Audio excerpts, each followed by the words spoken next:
شخصیت جو آقا علیہ السلام کے ساتھ ایسے رہی جیسے کسی جسم کے ساتھ اس کا سایہ رہتا ہے، وہ حضرت ابو بکر صدیق رضی اللہ تعالی عنہ کی شخصیت ہے۔ اللہ رب العزت جل وعلا نے انہیں بڑے فضائل و کمالات سے نواز رکھا ہے، اور ان کا ایک تفرد یہ ہے کہ یہ 4 پشتوں تک درجہ صحابیت پر فائز ہوئے ہیں۔ تاریخ یہ بتاتی ہے کہ کائنات میں دوسرا کوئی شخص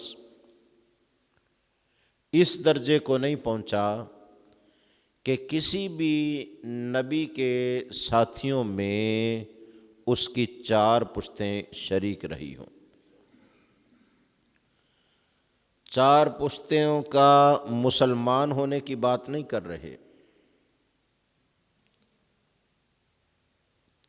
اتنی پشتوں کے مسلمان ہونے کا سلسلہ یا 10 20 30 50 پشتیں مسلمان ہونا، یہ تو کثرت کے ساتھ ایسے لوگ موجود ہیں، بلکہ 4 پشتیں ایسی ہوئی ہیں جنہیں اسلام کے ساتھ ساتھ رسول اللہ کی صحابیت کا درجہ حاصل ہوا،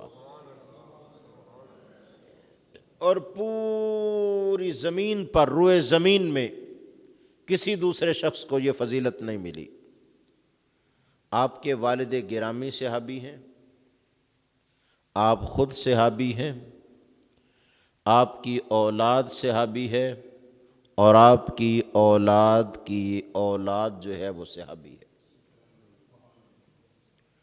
رسول اللہ صلی اللہ تعالی علیہ وآلہ وسلم کے ساتھ گہرا تعلق تھا، اور جس دن آقا علیہ السلام نے کہا مسجد نبوی میں جو چھوٹے دروازے کھلتے ہیں، 7 مکانات تھے، مکانات سے اندر دروازہ کھلتا، فرمایا آج وہ خوخہ بند کر دیا جائے، الا خوخۃ ابی بکر، مگر ابو بکر کے گھر کا چھوٹا دروازہ جو مسجد کی طرف کھلتا ہے اسے باقی رکھا جائے، باقی سب لوگ اب باہر سے آئیں، اور ابو بکر کو یہ اجازت ہے کہ وہ اس چھوٹے دروازے سے داخل ہو کے مسجد میں آ سکتا ہے۔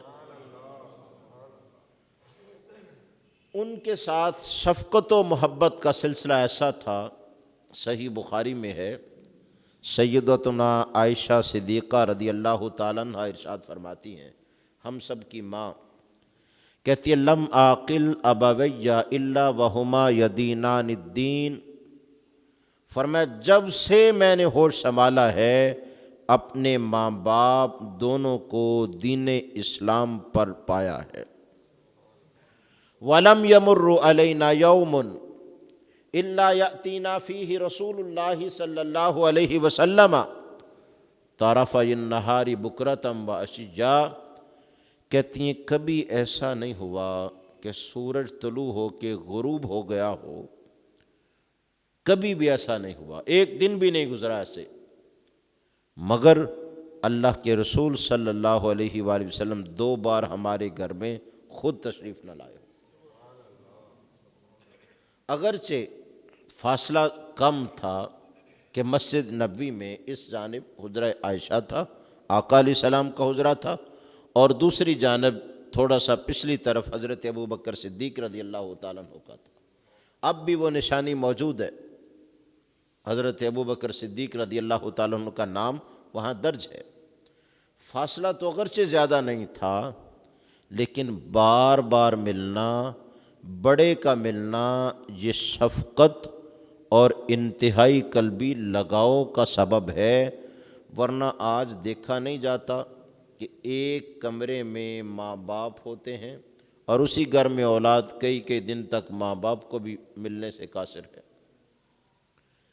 تو آپ کہتے ہیں وَلَمْ يَمُرُّ عَلَيْنَا يَوْمٌ إِلَّا يَأْتِينَا فِيهِ رَسُولُ اللَّهِ صلی اللہ علیہ وسلم طرفی النہار بکرۃ وعشیا، کہتے ہیں حضور ہمارے گھر پر اس قدر مہربان تھے کہ ہر روز خود چل کے صبح و شام ہمارے گھر میں تشریف لاتے، قدم رنجا فرماتے، تو گویا ہمارا گھر جو ہے اس برکت کا حامل تھا کہ اس میں قدمین رسول صلی اللہ علیہ وسلم ہر روز لگا کرتے تھے۔ اور گرامی قدر، پھر ادھر سے بھی محبت و الفت کی کیفیت کچھ ایسی تھی کہ کائنات میں شاید ہی کسی شخص کے اندر ایسی موجود ہو۔ معراج کی رات کریم آقا علیہ السلام نے صبح واپس آ کے اپنے سفر کا ملخص پیش کیا، بتایا کہ رات کو مسجد حرام سے مجھے مسجد اقصیٰ لے جایا گیا، پھر وہاں سے ساتوں آسمانوں کے اوپر لامقام پہ گیا اور پھر واپس آیا۔ ابو جہل نے جب سنا تو اس نے کہا موقع مل گیا۔ ویسے تو مکہ کے باقی لوگ مشرکین مکہ بھی اس کا مذاق اڑانے لگے، اور وہ جانتے تھے کہ انہوں نے زمینی سفر مسجد اقصیٰ کا کبھی نہیں کیا، اور جو سفر کرنے والے تھے وہ سمجھتے تھے کہ 1 مہینہ مسافت ہے جانے کی، 1 مہینہ آنے کی۔ اس وقت گھوڑوں پر، اونٹوں پر سفر ہوتا تھا، تو 2 مہینے کا تو یہی سفر ہے جو زمین کا ہے، اور اوپر کون جائے، آسمانوں کی باتیں، پھر اوپر جانا۔ انہوں نے معاذ اللہ اس کا مذاق اڑانا شروع کیا، اور اس وقت بھی کہا کہ جنہوں نے ظاہر میں کبھی یہ سفر نہیں کیا، اور ان سے پھر مسجد اقصیٰ کی حالات پوچھتے ہیں، اس کے دروازے کتنے ہیں، اس کی کھڑکیاں کتنی ہیں۔ اب دیکھیں کتنے سالوں سے ہم اس مسجد میں آتے ہیں، اگر کوئی شخص دلیل مانگے کہ اس مسجد میں ہم نماز پڑھنے جاتے ہیں تو کہے بتاؤ پھر وہاں پنکھے کتنے لگے ہیں، تو کوئی بھی نہیں بتا سکتا۔ اگر کوئی یہ پوچھے کہ بتاؤ وہاں ٹوٹیاں کتنی ہیں وضو کے لیے، تو کسی کو تعداد معلوم نہیں، اور سب لوگ سمجھتے بھی ہیں یہ وہاں جانے کا معیار نہیں ہے، اس سے پتہ نہیں چلتا گیا ہے یا نہیں گیا۔ انہوں نے سوال کیا کھڑکیاں کتنی ہیں، دروازے کتنے ہیں۔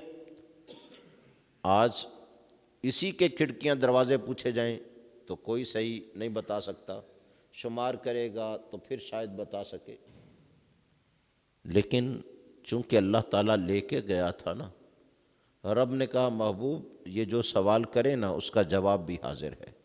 مکہ والے پوچھ رہے تھے حضور بتائیے اس کے دروازے کتنے ہیں، رب العزت جل وعلا نے مسجد اقصیٰ سامنے کر دی، سارے پردے ہٹا دیے، کہا محبوب جو جو یہ پوچھیں دیکھتے جاؤ اور انہیں بتاتے جاؤ۔ وہ خود حیران ہو گئے کہ یہ چیزیں ہم نے خود بھی نہیں معلوم کہ کتنی، ہم نے دیکھی ہے مسجد اقصیٰ لیکن نہیں بتا سکتے۔ ہم نے تو ایک سوال اٹھایا تھا کہ جواب نہ آنے پر مذاق اڑائیں گے، لیکن حیرت کی بات ہے کہ شاید بنانے والا بھی بھول گیا ہو کہ دروازے کتنے ہیں، لیکن یہ وہ خبر دے رہے ہیں جو سچ ہے، بتا رہے ہیں کون سا دروازہ کہاں ہے۔ ابو جہل نے کہا چلو ان سے تو ہماری کوئی بات جو ہے نا اس میں ہم سرفراز نہیں ہو سکتے، آج چلتے ہیں، ابھی تک ابو بکر صبح آئے نہیں ہیں، ان کو راستے میں کہیں جا کے روکتے ہیں۔ ان کا راستہ روکنا چاہا، راستے میں جا کے حضرت صدیق اکبر رضی اللہ تعالیٰ عنہ سے ابو جہل ملا۔ اس نے کہا اے ابو بکر، اگر کوئی شخص یہ کہے کہ میں رات کے وقت یہاں سے مسجد اقصیٰ گیا پھر وہاں سے واپس آیا، تم تو سمجھدار ہو، تم نے کئی سفر کیے ہیں، یہ ممکن ہے؟ سمجھتا تھا لازمی طور پر یہ جانتے ہیں 2 مہینے کی آنے جانے کی مسافت ہے، یہ کہہ دیں کہ ممکن نہیں ہے، اور پھر وہ اس سے آگے بھی سفر کی بات کرتا ہو آسمانوں پر جانے کی۔ تب حضرت ابو بکر صدیق رضی اللہ تعالیٰ عنہ نے کیا پوچھا؟ کہا ظالم، دشمن خدا کس کی بات کر رہا ہے؟ اس نے کہا لگتا ہے بات بن گئی۔ اب ابو بکر ہماری بات میں آ جائے گا، معقول بات ہی نہیں تو کیسے تسلیم کی جائے؟ تو معجزہ تو ہوتا ہی وہ ہے جو معقول نہ ہو۔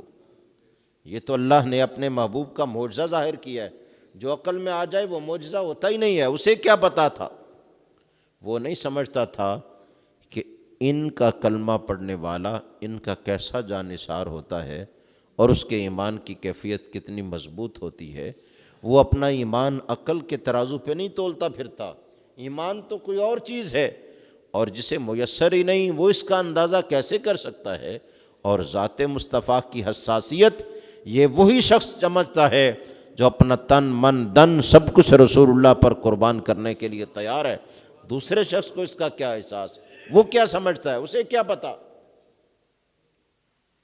کہا دشمن خدا کون کہتا ہے؟ اس نے کہا وہی جن کے پاس تم بڑا اٹھتے بیٹھتے ہو، جنہیں مانتے ہو۔ بھلا بتاؤ نا، ایسا ہو سکتا ہے؟ اب دوبارہ نہیں پوچھا کہ کہاں کہاں کے سفر کی بات ہے، کوئی آپس میں مکالمہ نہیں کیا کہ سفر اتنا زیادہ ہے، چلو میں پہلے پوچھ آتا ہوں کہ انہوں نے کہا بھی ہے کہ یہ اپنی طرف سے جھوٹ باندھ رہا ہے۔ لیکن بات تھی نا شان مصطفیٰ کی، بات تھی عظمت مصطفیٰ کی، بات تھی معجزہ رسول کی، تو حضرت صدیق اکبر نے یہ بھی نہیں کہا پہلے میں تصدیق کر تو لوں، انہوں نے کہا بھی ہے کہ اپنی طرف سے کہہ رہا ہے یہ جھوٹا۔ لیکن آج کمالات مصطفیٰ بیان کر رہا ہے نا، اب ہم کیا کریں گے؟ جواب سنیے اور حیرت میں گم ہو جائیے۔ صدیق اکبر نے جواب دیا اور بلا تامل دیا، کہا میرے نبی کی بات کرتا ہے؟ اے دشمن خدا، انی لاصدقہ بابعد من ذالک، میرا نبی کو اس سے بھی بڑی بات کرے تو میں ابو بکر اس کی بھی تصدیق کرتا ہوں۔ کہا دشمن خدا تمہیں نہیں پتا، ہم نے تو ان کے کہنے پر خدا کے ہونے کو مان لیا ہے۔ انہوں نے کہا اللہ ایک ہے، ہم نے مان لیا ہے۔ اور صدیق اکبر کے ایمان میں تذبذب پیدا کرنا چاہتا تھا۔ ارے صدیق اکبر نے تو ایمان لانے کے وقت بھی کوئی دلیل طلب نہیں کی تھی۔ آقا علیہ السلام فرماتے تھے صحابہ سے، کہا صدیق کے بارے میں بات نہ کرو، میں نے جب بھی کسی پر اسلام پیش کیا اس نے کوئی نہ کوئی دلیل طلب کی، کوئی معجزہ مانگا۔ کسی نے کہا چاند کو 2 ٹکڑے کر دیں، کسی نے کہا یہ درخت کلمہ پڑھ دے، کچھ کہتا رہا۔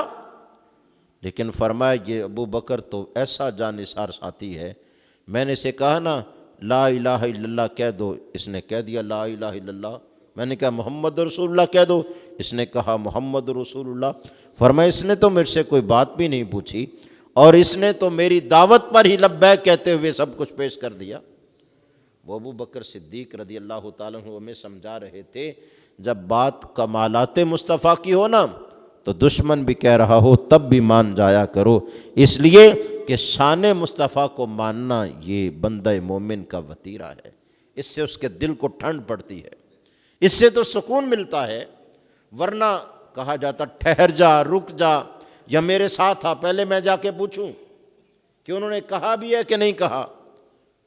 اور جواب بھی کتنا اہم دیا، کہا تو کل کوئی اور بھی بات لے کے آ سکتا ہے، انی لاصدقہ بابعد من ذالک، اے دشمن ہم نے تو ان کے کہنے پر خدا کو مان لیا ہے، اس سفر کی کیا بات؟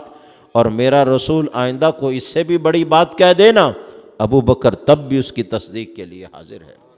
تبھی تو انہیں صدیق اکبر کہا گیا، کبھی تو قرآن نے انہیں اتقا کہا، سب سے بڑا متقی شخص، سب سے رفیع الشان شخص، سب سے زیادہ عالی شان شخص۔ اور ہمارا اس پر عقیدہ ہے کہ اس کائنات میں نبیوں اور رسولوں کے بعد اگر انسانوں میں کوئی سب سے بلند رتبہ شخصیت ہے تو وہ حضرت ابو بکر صدیق رضی اللہ تعالیٰ عنہ کی شخصیت ہے، جنہیں آقا علیہ السلام نے اپنی ظاہری حیات کے دور میں ہی مسجد نبوی کا امام مقرر کیا تھا، اور صحابہ نے بھی ثقیفہ بنی ساعدہ پر جب خلافت کے لیے بیعت کی نا تو سب سے بڑی دلیل صحابہ نے یہی پیش کی تھی، ابو بکر تم ہی ہاتھ بڑھاؤ، ہم تمہاری بیعت کرنا چاہتے ہیں، اس لیے کہ رسول اللہ نے ہمارے دین کا جسے امام بنا دیا، ہم نے دنیا کا بھی اسے ہی امام تسلیم کر لیا ہے۔